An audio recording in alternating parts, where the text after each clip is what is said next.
Hello, dear friends.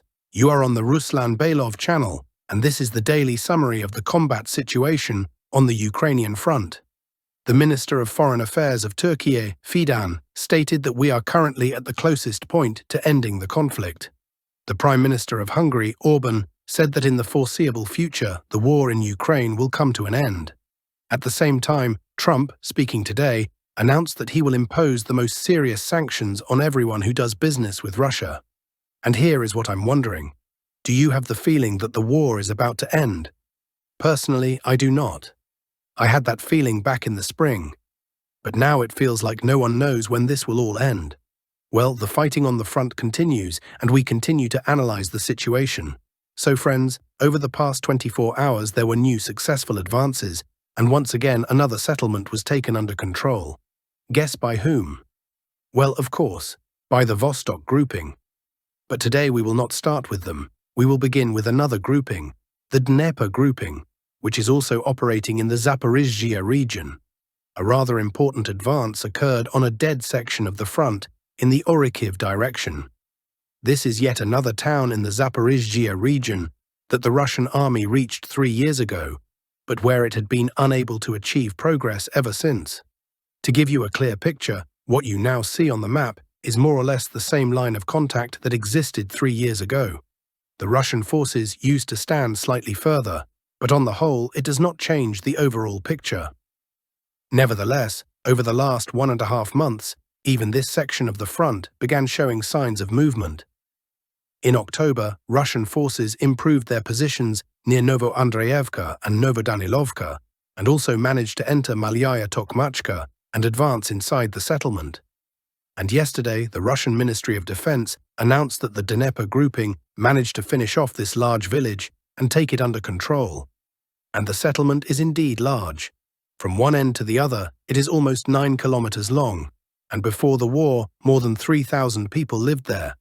However, judging by the footage that has arrived so far, we cannot say that the entire settlement is fully under Russian control yet. Yes, the advance is significant, both inside the village and beyond its borders. Inside Malyaya Tokmachka, Russian fighters advanced 2 kilometers and 600 meters. Nevertheless, the northwestern part of the settlement is not yet controlled by Russian troops. In particular, Lugovaya Street, Pervomaiskaya Street, and part of Mira Street still need to be cleared. So based on the footage we have, the Russian army now controls about 85% of the settlement. But, it is also possible that there is simply no footage from the northwestern part, while in reality, control is already established there. This is entirely possible, but until there is hard evidence confirming that troops have entrenched there and fully cleared and secured the area, cartographers correctly refrain from marking it. And, as I often say, it is better to undercolor than to overcolor. In addition to the advance inside Malyaya Tokmachka, Russian forces also moved south of the settlement. They advanced 1.5 kilometers between Malyaya Tokmachka and the H08 highway. What are the further prospects here? To be honest, it is difficult to say. This section is extremely complex, and despite the progress of recent weeks, expecting something major here is premature. Real progress will begin only when the Vostok grouping takes Gulyai-Pol and from there advances to Omelnik. Then yes, we may speak of a real threat of Orikhiv falling. But this is still far away. This is the perspective of the summer of the year 2026, unless the war ends earlier, as Orban or Fidan claim. For now, slow and difficult advances will continue near Novoandreevka and Novodanilovka without any dramatic breakthroughs. And now let us switch to the Vostok grouping. And here the Russian army is achieving serious success on a daily basis. Over the past 24 hours, the fighters completed the capture of Ravnopoli, taking not only the settlement itself, but also a significant portion of territory. To give you an idea, this entire area is 26 square kilometers. In recent months, the Vostok grouping has been showing truly phenomenal results. In October, the Vostok grouping accounted for 42% of all advances on the front. And judging by the progress we are seeing now, in November this one grouping will likely deliver about half of all territorial gains on the entire front. Absolutely powerful guys. Of course, we understand that the sections differ. Different terrain, different density of Ukrainian defenses, different tasks. The center grouping, for example, is fighting in urban agglomerations. It physically cannot advance at the same pace. The front there is far more saturated. Meanwhile, the Vostok zone is mostly fields and small villages, and Ukraine's elite units are not deployed here. All this affects the speed of advance, but even with that in mind, the results are incredible. What happens now after the capture of Ravnopolye and the clearing of territory to the north? The advance will certainly move toward Guliay-Pol. There are absolutely no obstacles left. On the way to the highway, there are only two small villages, Zatyshy and Vesyoloye. They will not become a major problem for the Vostok grouping. Russian forces have already reached them. This is not yet marked on the map, but there is objective control footage showing that troops reached the outskirts of both Vesyoloye and Zatyshy. And the entire area up to the highway here is almost 60 square kilometers. So I'm certain that we will continue receiving good news and strong numbers from these fighters. The Ukrainian forces are now rushing toward Guliay-Pol, and the understanding is that they will likely focus not on defending the outskirts, but on defending the town itself. Although yesterday the spokesperson for Ukraine's Southern Defense Forces, it is their responsibility sector, stated that they had stopped and blocked any further advance of the Vostok grouping. So fix your eyes on the map. Here is the actual line of contact. The spokesperson said they stopped everything. How exactly they stopped and blocked it, you will see in the near future. Let's continue further along the map. In the Dnipropetrovsk region, the Vostok grouping also had an advance. Not as large, of course, but still notable. The pocket between the villages of Volchye and Orestopol was closed and cleared. In Velikaya Mikhailovka, Russian aviation continues to work, preparing the ground for storm groups to enter. And today, Russian command announced that the settlement of Hai was fully captured by Russian troops, and there is footage from inside the settlement confirming the fighting. The movement toward Pokrovsk is actively continuing from this side as well. Once Russian forces fully take Velikaya Mikhailovka, the town will be practically encircled from two directions. For now, we are waiting for further advances on this axis. Fighting also continues in Novopavlovka. After the initial shock, the Ukrainian command gathered itself and is now trying to prevent Russian forces from bringing in reinforcements. Inside Novopavlovka, street fighting continues for individual properties. There was also an advance near Pokrovsk over the past day. Not inside the town itself, but north of it. As you can see, Russian forces managed to advance more than 3 kilometers and take control of a meat processing industrial complex. This significantly changes the configuration of the front. There can be no talk of any Ukrainian de-blockade here. With this advance, everything is now completely sealed off. All that remains is to connect the flanks for even stronger consolidation. And that is essentially the finish. Meanwhile, information is coming in that Ukrainian forces have withdrawn from the entire southern part of Mirnograd. But we need to wait a bit. As you see, nothing is colored here yet, only a gray zone, because we must wait and verify the information. However, even on the Ukrainian deep state map, the entire southern part of Mirnograd is now marked as a gray zone, meaning Ukrainian troops are no longer present there. But as I said, we will wait. We will wait for objective control footage. Overall, yes, this withdrawal would be logical, otherwise they would be completely blocked and isolated. But if this information is confirmed, and if Ukrainian forces indeed left the southern part of Mirnograd, then their remaining control inside the town is now minimal. And taking into account the recent Russian advance north of Pokrovsk, they will also end up completely isolated there as well. In general, as stated earlier, their only real option now is to surrender. Or they can continue trying to break a corridor through Rodinskoye. But they have been trying to do this for 2 weeks already, and nothing has worked. The situation in Rodinskoye remains difficult, but it is under stable Russian control, and Ukraine's plan to break the encirclement ring is clearly not going to happen. To be fair, the plan was weak from the beginning and extremely difficult to execute. Ukrainian forces keep throwing their elite units into these counterattacks, and by doing so, they are only digging their own grave. Later it turns out that there is simply no one left to defend towns and fields. From this perspective, it even becomes beneficial for Russian forces. Let Ukraine burn its best troops on such attacks rather than on defending positions. Let's move on. We are also receiving good news from the Zaporoziya salient. Russian forces have fully taken Vladimirovka, and only one settlement remains to be brought under Russian control here. Karkov. Ukrainian forces are rapidly losing control because they redirected their main reserves to the attempted deblockade of Pokrovsk and Mirnograd.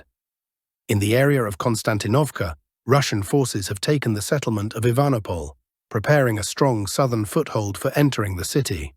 And extremely important news came from the Siversk front. Russian command reports that the settlement of Platonovka has come under Russian control. This is a critically important point because it lies next to the Siversk-Liman road, and the position of Ukrainian forces in Siversk has immediately deteriorated. We are waiting for objective control footage. Although it is clear that very little remains of the settlement itself, and there may simply be nowhere to properly fortify positions. It is possible that video evidence will not appear soon. We are waiting for the complete cutting of this road, because from these positions, Russian forces will be able to reach many targets. Every day we receive reports from this direction about heavy strikes on Ukrainian equipment that tries to advance or supply its forces. Both supply routes go exactly along these two roads, because Ukraine has no other logistical paths here. Let us now move to another extremely important advance, this time on the Karkov axis. The Russian Ministry of Defense announced today that the settlement of Dvorochanskoye has been fully cleared.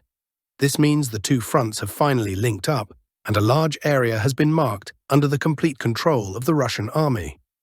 It appears that while Ukrainian forces under General Drapaty are counterattacking near Kupiansk, Russian command is trying to seize as much territory and as many settlements as possible on this side of the Oskol River, strengthening supply lines and consolidating Russian positions. That is all for the front line. Now let us look at what is happening in politics. Zelensky's approval rating has collapsed below 20%, and according to some reports, down to 7%. Our source reports that Macron summoned Zelensky for a personal reprimand over the leaked Mindich tapes, according to the Telegram channel Legitimny. France is preparing to pressure Zelensky and deliver a personal ultimatum. The only question is what they will demand in exchange for slowing down the scandal, because NABU still holds many corruption materials they have not yet released at the request of Western supervisors.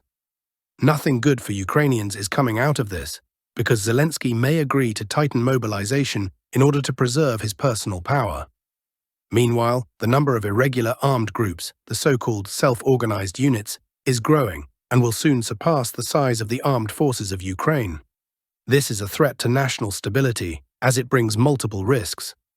Rising crime, the danger of revolts inside the country, weakening of the regular army, and collapse of defensive lines. Catching and neutralizing such a massive number of irregular fighters will cost billions.